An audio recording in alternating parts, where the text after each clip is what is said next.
Hey everyone, my name is Kayla Morton. I'm the sports editor at the East Carolinian. Welcome to the fall version of TECSperts for East Carolina's football team.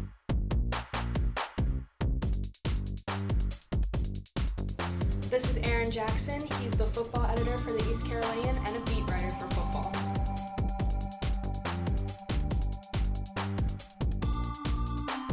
This is Tyler Gavin, and he is the other football beat writer this semester.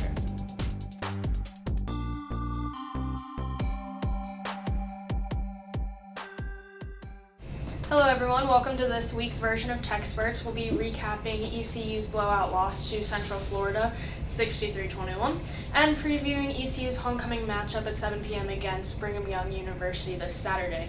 So guys, what were some of the glaring problems in ECU's defeat this past weekend, both on offense and defense? Well, ECU just couldn't score during the game. They couldn't keep up with the UCF's offense, and it proved fatal for them. Yeah, it's a huge problem when the number one rated offense goes up against the number 129th rated defense.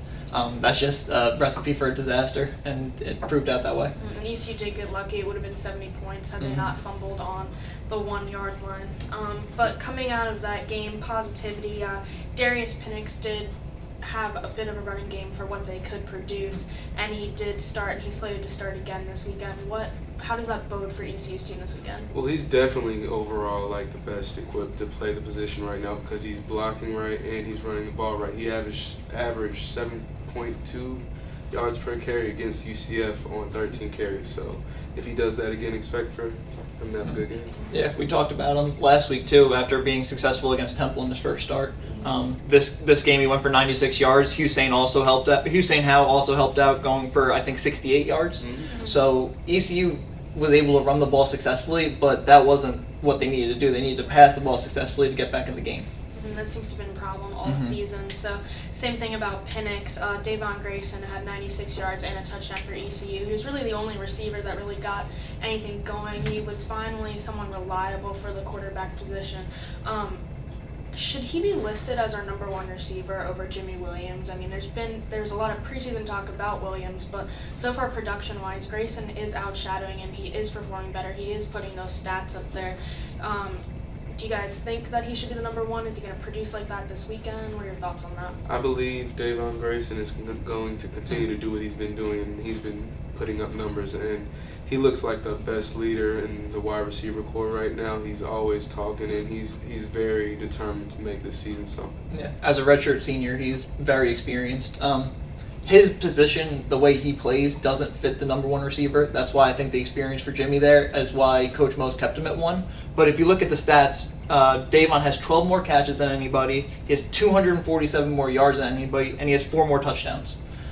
This year, it's kind of just been the Davon show, while Trayvon Brown, who started off really hot, has kind of disappeared, and Jimmy Williams has never showed up. Okay. So, is there any quarterback controversy? You're talking about getting the ball to the receivers to give Davon Grayson a good day, because in the last game, Coach Scotty Montgomery did pull Cirque for hits, and this weekend after the game talked about putting in freshman Reed Herring, getting more snaps. He wants him to have more experience, but he also did play Gardner Minshew. So is there any doubt about who we're going to see as a starter this weekend? Scotty Montgomery is in love with Thomas Cirque at the quarterback position, and until Thomas Cirque is hurt, we're going to see him every week. It's because they have that history from when they were at Duke together. But I think Thomas has done enough to say that there's more than just a relationship, that he has been the best quarterback. I think Gardner got in because he's a team captain and he hasn't really gotten the snaps that he needed, and I think the Reed Herring wanting to get him snaps is more for building for next year. I think it's a clear cut that Thomas Cirque is going to be back here. Gotcha.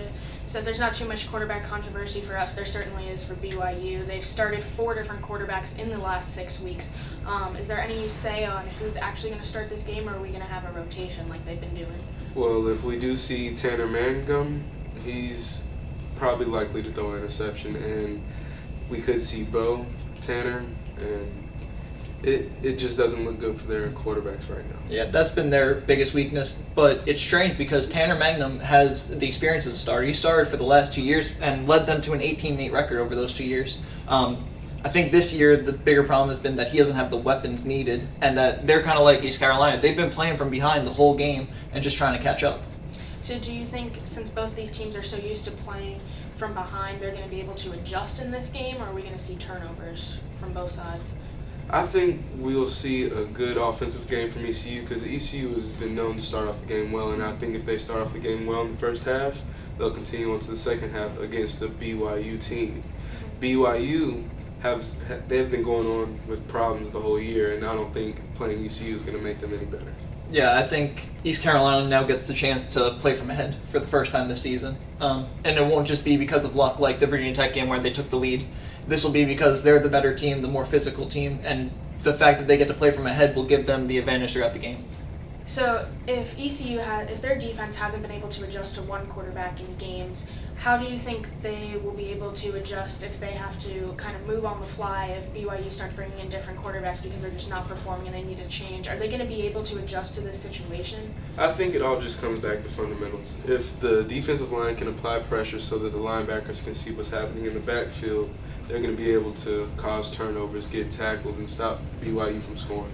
I think BYU's played so many different quarterbacks because of how bad they've been crushed in these last 5 games, losing by a combined 125 points. I think Tanner is their clear leader, and he has been for a couple of years now, and I think that's who you'll see for the most part Saturday. But if other quarterbacks come in, I don't expect them to bring anything else to the table, considering that they've lost the 6 games that they've started. In a row. Played, yeah. So ECU's defense is still ranked last in all of college football, and they've given up 44 touchdowns, which is a number that they shouldn't even reach if they want to be any sort of contender in the coming years. But BYU is ranked 73rd. They're in the middle of the pack, but for a team who only has 1 win and hasn't won in 6 weeks, that does say something about their defense. They've only given up 21 touchdowns. How is ECU's offense going to be able to score on them? Well, BYU's defense has allowed 206 yards passing and 187 yards rushing per game, and Thomas Sirk has been known to have 400-yard games, and if Penix shows up like we think he will, expect the rushing offense for the Pirates to excel. Yeah, I think the defense has been very weak for them. They've been playing from behind for the most part, and they're still allowing 200 passing yards per game, which is staggering considering how much the teams have been running the ball, which is why you get to 187. Mm-hmm. Another problem is they haven't gotten the takeaways that they need. They only have 8 takeaways this whole season, and ECU has one in the last 4 games, even though it's kind of been blowouts. I think that bodes really well for East Carolina. So even though the defense has been lackluster, they do have some people who are already ruled out in this game as well as on offense. Starting with Bobby Fulp and Corey Sargent, they've kind of been the ones who's gotten the most smack talk towards them just because they leave people wide open. They can't make plays like we know that they can. They should get the start, but because of their injuries, they'll be questionable. What is the impact of if they play or don't play on this game? Well, I think the safeties will have to notice when Corey Sargent or Bobby Fulp will, either way, if one of them is lagging behind and needs help on a play or something like that. If they're not fit to play the position, they just shouldn't be on the field. It's going to be a big week for Corinne Wiggins. Coach Montgomery admitted after the game that now it's been at least 3 weeks that they've each been battling nagging injuries. The secondary hasn't been terrible just because they've been battling injuries. The secondary has just been weak overall, and I think it needs to be a group mentality to step it back up. And we also have losses like linebacker Keontae Anderson and defensive end Randall Anderson, who have already been ruled out. What does their loss on the day mean for ECU? I think the pressure that the defensive line will prove or that will give to the BYU offense is going to be lost by them too. Yeah, Keontae actually usually lines up at defensive end too, which means you're losing both rushers from each side.